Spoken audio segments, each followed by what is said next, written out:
प्रेरणास्पद कथा YouTube channel पर मैं धनंजय जैन आप सभी का हार्दिक अभिवादन करता हूँ। छोटी सी कहानी डीजे की जुबानी। दोस्तों, एक सेठ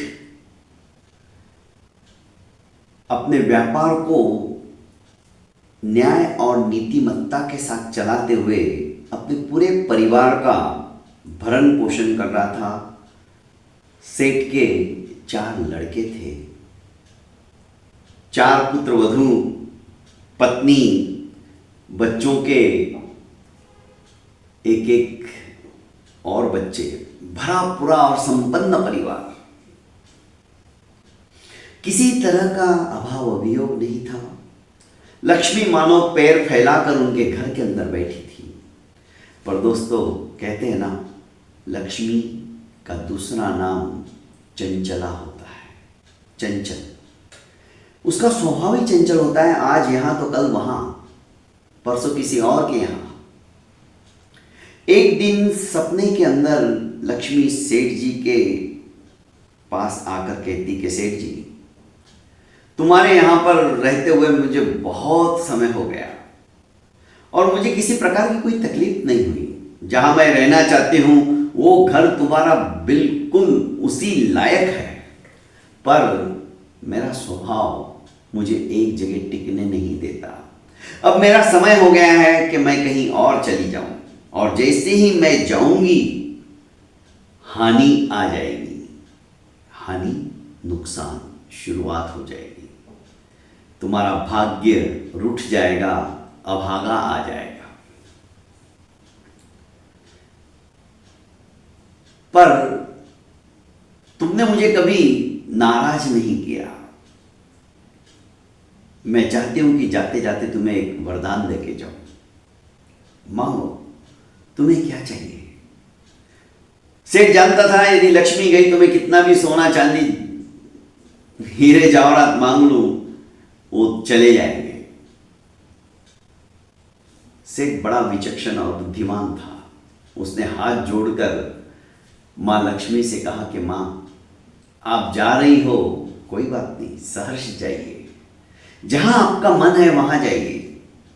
जिसके जीवन में सुख की अटखेलियां खेलने का समय आ गया है, वहां पर आप जाइए।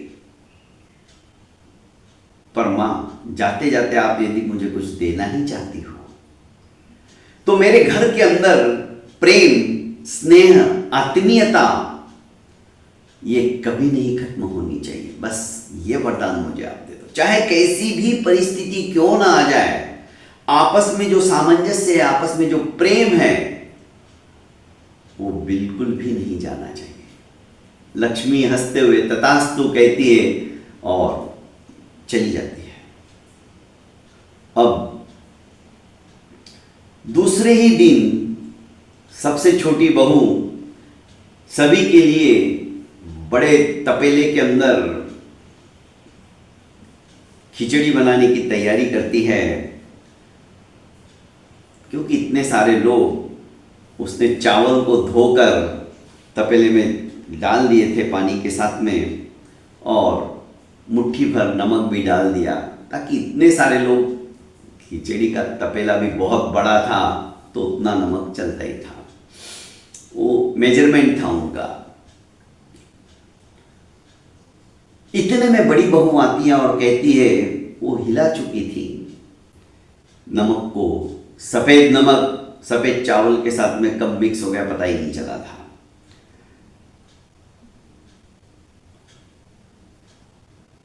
बड़ी बहू ने आकर कहा कि तुम जल्दी जाओ और ड्राइंग रूम अच्छे से साफ कर दो।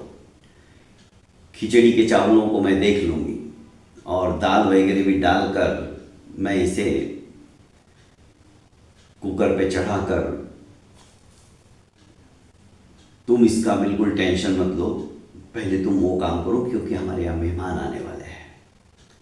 छोटी बहू बिना बोले वहां से फटाफट निकल गई।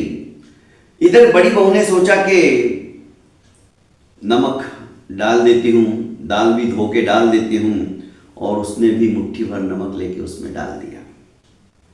संयोग और योग ऐसा था उस दिन का, सासू माँ भी आई और बड़ी बहू को बोलने लगी, तू एक काम कर, ड्राइंग रूम के बाजू वाले रूम भी साफ करवा ले, क्योंकि मेहमानों का भरोसा नहीं, वो उस रूम में भी यदि विश्राम के लिए बैठते हैं तो साफ सफाई होना बहुत जरूरी है।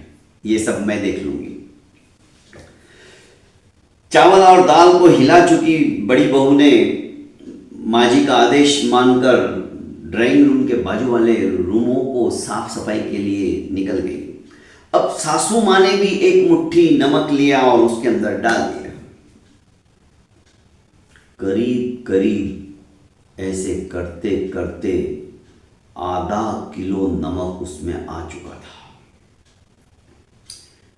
कुकर चढ़ा दिया गया था, खिचड़ी तैयार हो चुकी थी। खिचड़ी भी उस दिन इसलिए बनाई गई थी कि सेठ जी के दांतों में बड़ा दर्द हो रहा था, तो सभी ने कहा कि आज हम पिताजी के साथ खिचड़ी ही खा लेंगे, उनको चबाने में भी तकलीफ नहीं होगी। और खिचड़ी बड़ी स्वादिष्ट बनती थी इनके यहाँ पर। जैसे ही पिताजी दुकान से आया और खाना खाने के लिए बैठते हैं सेठ जी,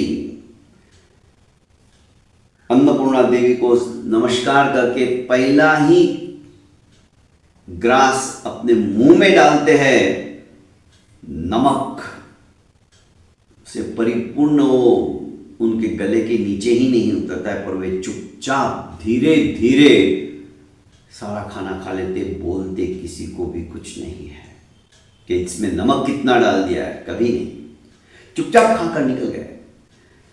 सेठ गए और अपने बड़े लड़के को और मझले लड़के को उन्होंने भेजा कि जाओ तुम खाना खा के आओ, जब तक मैं संभालता हूं।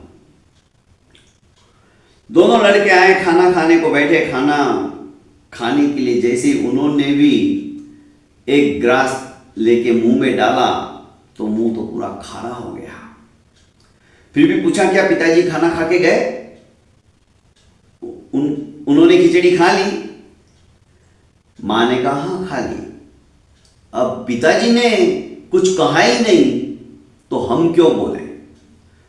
दोनों बेटे भी चुपचाप वो खिचड़ी जितनी परोसी थी खा के निकल गए।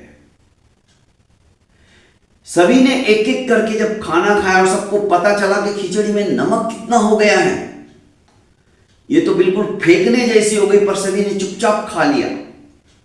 सभी को अपनी अपनी गलती का एहसास हो गया था। रात्रि को हानि आती है और सेठ को कहती कि सेठ जी मैं जाती हूं। सेठ ने कहा तुम कौन? कि मैं हानि। आज सवेरे से ही मैं आपके घर में आ चुकी थी लक्ष्मी के जाते ही, पर आपके घर के अंदर जो प्रेम और समन्वय है वो देखकर मैं तो यहां टिक ही नहीं सकती, रह ही नहीं सकती। मैं सिर्फ और सिर्फ जहां पर द्वंद हो, झगड़ा हो, एक दूसरे की चुगली हो, वहीं पे मैं रह सकती हूं और वहीं पे मैं नुकसान करती हूं। तुम्हारे यहां किसी ने चू तक नहीं किया, भला यहां रहकर मेरा तो दम घुट जाएगा। मैं जा रही हूं। और जैसे ही हानि गई, लक्ष्मी को वापस आना पड़ा। दोस्तों, कहानी कहने का आशय है, घर के अंदर यदि प्रेम है, स्नेह है, आत्मीयता है, एक दूसरे को समझने की भावना है, वो घर साक्षात स्वर्ग होता है। और लक्ष्मी कहीं पे भी चले जाओ, घूम फिर कर उसी घर में वापस आती है। तो घर के अंदर लक्ष्मी को सदा सर्वदा के लिए बसाए रखना चाहते हो तो एक दूसरे को समझकर प्रेम की गंगा को पूरे घर के अंदर प्रवाहित हमें करना ही होगा। बहुत बहुत धन्यवाद। प्रेरणास्पद कथा यूट्यूब चैनल को लाइक कीजिए, सब्सक्राइब कीजिए और ज़्यादा से ज़्यादा अपनों को शेयर कीजिए। प्रणाम।